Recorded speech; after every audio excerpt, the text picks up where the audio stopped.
प्यारे बच्चों, 27 फरवरी में आपका पेपर ऐसे ही आएगा। ये है यूपी बोर्ड के वेबसाइट से उतारा गया मॉडल पेपर कक्षा 10 गणित का। ठीक है, तो इसका पूरा सॉल्यूशन एक बार फिर से हम आप लोगों को एक साथ बता दे रहे हैं।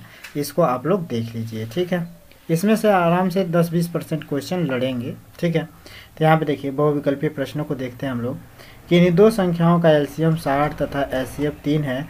एक संख्या 12 है तो दूसरी संख्या होगी। तो इसमें देखिए इसको कैसे करेंगे। एलसीएम 60 है, एचसीएफ 3 है, एक संख्या इसमें 12 है। तो देखिए 60 गुणे का कर देना है 3 और बटे में कर देना है 12। ठीक है, एक संख्या गुणे मैंने इसका सूत्र होता है कि लौसा गुणे मौसा बराबर पहली संख्या गुणे दूसरी संख्या। तो लौसा गुणे मौसा कर देंगे और बटे जो है पहली संख्या एक कोई इसमें से संख्या जो दिया है कर देंगे। तो 12 × 5 = 60 और 5 × 15 हो जाएगा। ठीक है, तो ये आपका विकल्प नंबर 2 सही होगा। इसके बाद से देखिए यहाँ पे एक शून्योत्तर का मतलब शून्य से बढ़हन परिमेय संख्या और एक अपरिमेय संख्या का गुणनफल होता है। तो सदैव अपरिमेय। देखिए अपरिमेय संख्या किसी भी संख्या के साथ गुणा करेंगे तो अपरिमेय संख्या ही होता है। इसके बाद से तीसरा है रेखा युग्म समीकरण x + 2y - 5 = 0 और 4x + 8y - 20 = 0 के हल होंगे। तो देखिए इसको क्या करेंगे, a1/a2 करेंगे, यानी कि 1/4 हो जाएगा। a1 का मतलब 1 आएगा, a2 का मतलब 4, तो 1/4 हो जाएगा। अब बराबर देखते हैं b1/b2। तो यहाँ पे b की जगह पे 2 है और b2 की जगह पे 8 है। और फिर c1/c2 होता है, इसका सूत्र आप लोगों को पता होना चाहिए।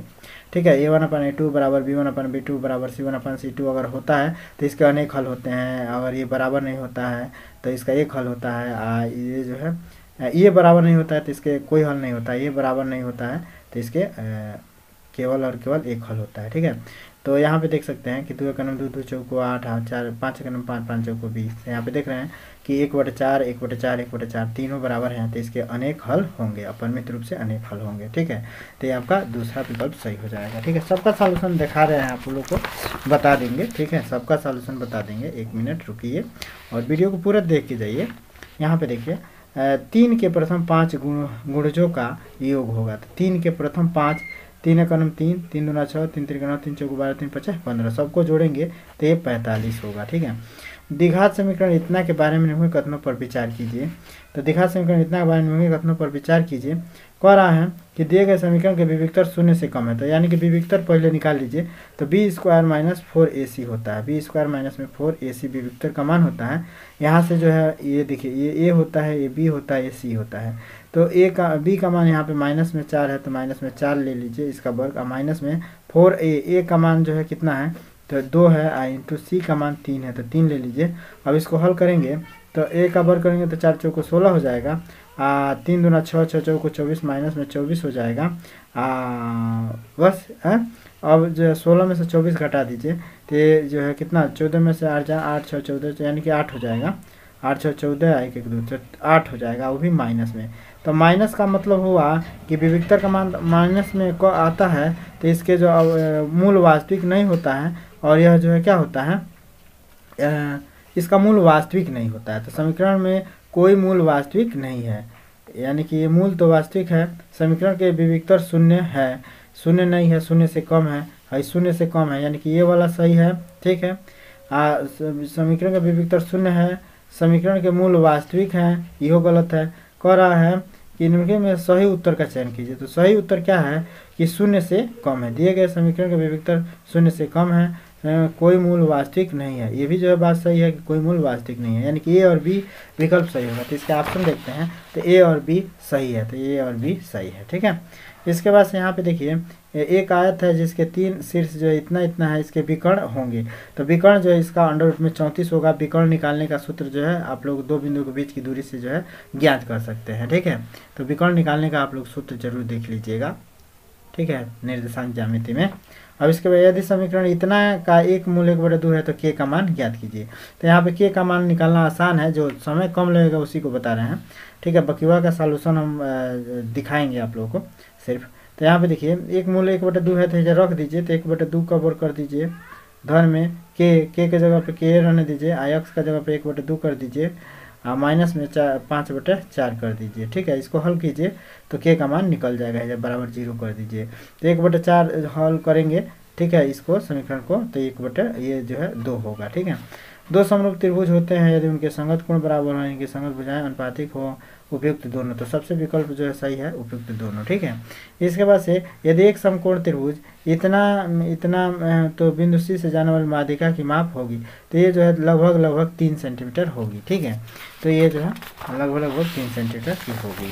इसके बाद से देखिए यदि sine theta minus cos theta का मान 1 है, तो साइन पर 4 थीटा धन कास पर 4 थीटा का मान क्या होगा, तो इसका मान जो है 1/2 होगा, ठीक है। इसके बाद से इसमें देखिए साइन 2a बराबर है 2 साइन a, तब सत्य होता है जबकि a बराबर है 0 डिग्री के, जब a बराबर है 0 डिग्री के, ठीक है। यदि 4 tan थीटा का मान 3 है, तो 4 sine theta minus cos theta बटे 4 साइन थीटा धन कास थीटा बराबर होगा, तो 1/2 के बराबर होगा, ठीक है।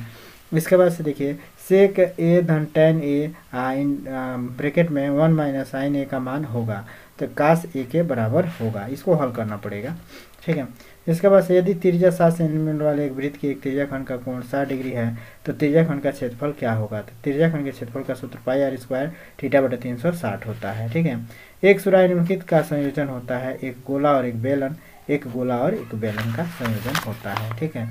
इसके बाद से देखिए 1 से 10 तक की धनात्मक विषम संख्याओं का माध्य होगा, तो जो है क्या होगा 5। 1 से 10 तक के धनात्मक विषम संख्याओं का माध्य क्या होगा 5, ठीक है। आंकड़ों 13, 15, 16 इतने का माध्यिका होगी, तो 33/2। यदि कुछ प्रेक्षणों का माध्य 27 बहुलक 45 है, तब माध्यिका क्या होगा 33, ठीक है। इसके बाद से जब एक पासा को जो फेंका जाता है, तो 3 से छोटी विषम संख्या आने की प्रायिकता क्या होगी, तो 1/6। इसके बाद से खंड ब का जो है सॉल्यूशन भी आप लोग को हम दिखा देते हैं, तो यानी कि देखिए स्पष्ट कीजिए कि 3 × 5 × 7 धन 7 एक अभाज्य संख्या है, क्यों, तो यहाँ पे देखिए क्यों अभाज्य संख्या होगा, तो यहाँ पे देखिए अगर इसका जो है अभाज्य गुणनखंड के रूप में इसको लिखा जा सकता है, तो ये अभाज्य संख्या होगा, ये जो है नियम है। तो इसको बस ऐसे अभाज्य गुणनखंड के रूप में लिख के दिखा देंगे। अगर ये अभाज्य गुणनखंड के रूप में है, तो यह संख्या क्या होगी, भाज्य संख्या होगा, ठीक है। इसके बाद से हम लोग देख रहे हैं कि यदि यहाँ पे देखिए काट थीटा बराबर 7/8, तो इतना का मान निकालिए, तो इसका ख का सॉल्यूशन देखिए ख प्रश्नोत्तर नंबर 1, देखिए इसका जो है पूरा सॉल्यूशन प्रश्नोत्तर नंबर 1 क का पूरा सॉल्यूशन ऐसे जो है लिखेंगे, ठीक है, ऐसे लिख देंगे, ठीक। अब ख देखिए हल दिया है, तो काट थीटा बराबर 7/8, तो 1 धन साइन थीटा इंटू 1/साइन थीटा माइनस में है, ठीक है, एगो प्लस में एगो माइनस में है, अब बटे इतना को हल करेंगे तो आपका आ जाएगा 49/64। 49/64 आपका आंसर हो जाएगा। इसके बाद अगला क्वेश्चन है 2 घन जिनमें प्रत्येक का आयतन 64 सेंटीमीटर है, इसके संलग्न फलकों को मिलाकर एक ठोस बनाया जाता है, ग्राम का पृष्ठीय क्षेत्रफल ज्ञात कीजिए ग। तो जो है पहला का ग देख लीजिए, तो यहाँ पे देखिए ग, तो ग का आंसर देख लीजिए आप लोग, एक बार इसको हल कर लीजिएगा, ठीक है, जिसे दिखा दे रहे हैं इसको जो है आप लोग हल कर सकते हैं, ठीक है। वीडियो काफ़ी लंबा हो जाएगा, सबको हल करते रहें तो आप लोग एक बार एक एक करके देख लीजिएगा, उतार लीजिएगा। इसके बाद से घ है पहला का घ, तो पहला का घ देखिए क्या कर रहा है, निम्नलिखित आंकड़ों का माध्य ज्ञात कीजिए, तो निम्नलिखित आंकड़ों का माध्य ज्ञात करना है। यहाँ पे देखिए माध्य निकाला गया है, ठीक है, इसको जो है आप लोग अच्छे से देख के इसका जो है माध्य आप लोग निकाल लीजिएगा। माध्य निकालने का फार्मूला देख लीजिए, ठीक है, a + सिग्मा FI DI बटे में सिग्मा FI से भी निकाला जा सकता है, जो कि गलत है, यहाँ पे हमने सही निकाला है, ठीक है। तो इसका माध्य हमने साधारण विधि से प्रत्यक्ष विधि से निकाला है, तो ये वाला जो है आपका सही है, ठीक है। तो पहला का घ ऐसे जो है सॉल्व करेंगे, यहाँ पे देख सकते हैं, ठीक है।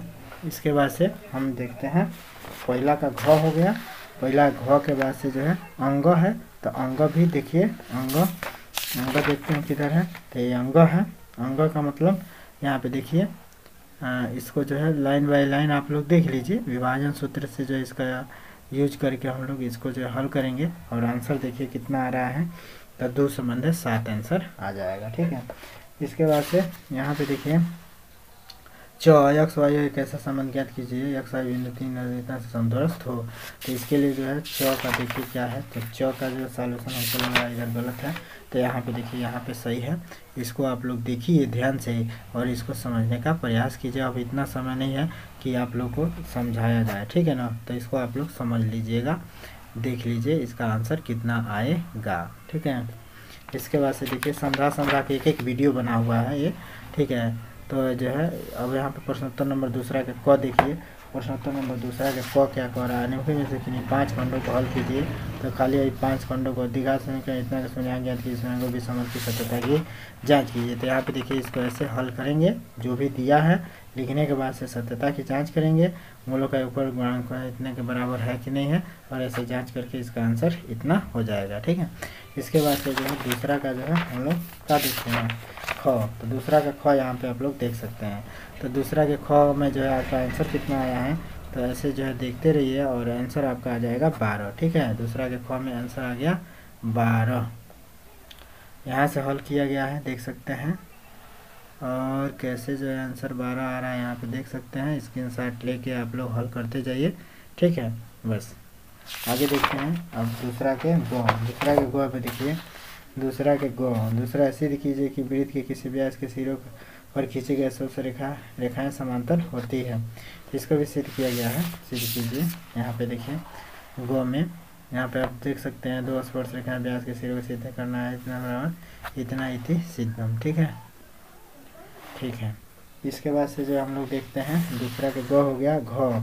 सिद्ध कीजिए कि वाय बिंदु से किसी वृत्त पर खींची गई स्पर्श रेखाओं के बीच का कोण स्पर्श बिंदु में रेखाखंड के केंद्र पर आंतरिक कोण का मूल संपूरक होता है। तो इसको देखिए घ, दूसरा का घ, यहाँ पे दूसरा का घ जो आप लोग देख सकते हैं इसका सॉल्यूशन, ठीक है। सॉल्यूशन बस दिखा दे रहे हैं, आप लोग इसको समझ लीजिएगा, ठीक है, इति सिद्धम, ठीक है। तो ये हो गया आपका दूसरा के घ। दूसरा के जो है घ के बाद अंग, एक थैले में 3 लाल कागज, ठीक है। तो इसको जो है देख लीजिए आप लोग, तीसरा के अंग देखिए दूसरा का, एक थैले में 3 लाल और 5 काली गेंद है।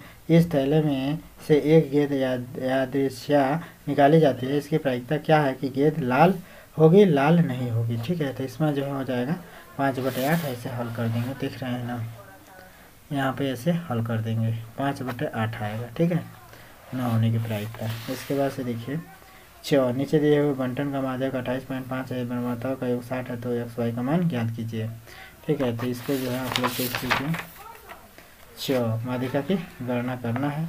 तो हम लोग जो है ऐसे सारणी बना देंगे, सारणी बनाने के बाद से भाई इसको ऐसे लिख देते हैं, इसका इसमें जोड़ के लिखते हैं, इसका इसको जोड़ के लिखते हैं, ठीक है। जोड़ने के बाद से माध्यिका ये सब निकालना, माध्यिका वर्ग निकालेंगे और ऐसे जो है हल कर देंगे।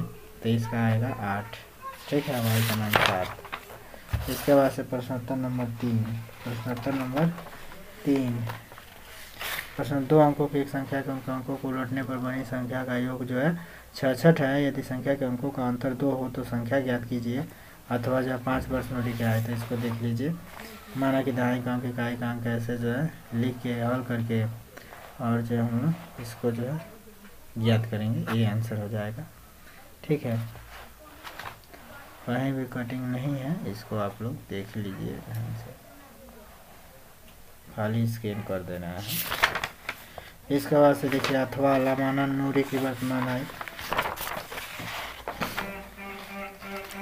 5 वर्ष पूर्व नूरी की आयु सोनू की आयु की जो 3 गुनी थी 10 वर्ष पश्चात, ठीक है। तो इसको देखिए ऐसे हल करेंगे, ठीक है। अगर पढ़े होंगे तो हिंट से एक हिंट मिल जाएगा और इसको आप लोग समझ जाएंगे, और नहीं पढ़े होंगे तो समझना बड़ा मुश्किल है, ठीक है। पहले तो कोई पढ़ नहीं रहा है और इस समय खाली सोच रहा है कि सब लड़ जाए, ठीक है। तो लड़ाने से सब नहीं लड़ेगा। अब देखिए प्रश्नोत्तर नंबर 4, प्रश्नोत्तर नंबर 4 क्या कह रहा है, एक बहुमंजिल भवन के शिखर से देखने पर एक 8 मीटर ऊंचे भवन के शिखर और तल के अनुमान को क्रमशः इतना इतना है। बहुमंजिल भवन की ऊंचाई दोनों भवनों के बीच की दूरी ज्ञात कीजिए। तो इसको जो हम लोग ऐसे ज्ञात करेंगे, प्रश्नोत्तर नंबर 4 का स्कैनिंग बस देख लीजिए, फोटो, ठीक है। अगर पढ़े होंगे तो समझ में आ जाएगा, अन्यथा आवाज़ कहाँ समझ में आएगा, ठीक है। इसी का इधर भी है, ठीक है। ये ऐसे जो है हल होगा। इसका आंसर देखिए कितना आया है। दोनों के बीच की दूरी 4 ब्रैकेट में 3 धन 3 हवाई का मान यानी कि 4 धन 3 में 3 ऐसे आएगा। यही क्लियर है, ठीक है। तो इसको आप लोग समझ लीजिएगा। अथवा 4 चौथा का अथवा वाला भूमि के एक बिंदु P से 10 मीटर ऊंचे भवन के शिखर का उन्नयन कोण 30 है। भवन के शिखर के एक ध्वज को लहराया गया। P से ध्वज के शिखर का उन्नयन कोण 45 है। तो इसका सॉल्यूशन देखिए चौथा का अथवा वाला। तो चौथा का अथवा वाला का आंसर देखिए कितना आया है 7.32 यक्स का मान, ठीक है। पांचवा देखिए एक बर्तन एक उल्टे शंकु के आकार का है। इसकी ऊंचाई 8 सेमी है और इसके ऊपर जो खुला हुआ है सिरे की त्रिज्या 5 सेंटीमीटर है। यह ऊपर तक पानी से भरा हुआ है। जब इस बर्तन में शीशे की कुछ गुलियाँ जिनमें प्रत्येक 0.5 सेमी त्रिज्या वाला एक गोला है डाली जाती है तो इससे भरे हुए। तो इसको भी आप लोग देख ही रहे होंगे, तो पढ़ के इसका जो है सॉल्यूशन देख सकते हैं आप लोग यहाँ पे। सॉल्यूशन देखिए भाई, आप लोग के पास खुद आप लोगों के पास टाइम नहीं रहता है कि आप लोग पूरा वीडियो देखें, तो कहाँ हम लोग टाइम देंगे। पांचवा देखिए एक गोलाकार जो है कांच के बर्तन के एक बेलन अथवा वाला, ठीक है। तो इसका सॉल्यूशन देखिए, इसका सॉल्यूशन देख लीजिए एक बार। वीडियो को पॉज करके समझते रहिए, ठीक है, क्योंकि आप लोगों के पास टाइम ही नहीं है, तो हमारे पास भी टाइम कहाँ है भाई, ठीक है। तो यही था पूरा सॉल्यूशन। तो आई होप आप लोग को सब समझ में आ गया होगा। नहीं समझ में आता है तो भी बताइएगा। फिर मिलते हैं अगले वीडियो।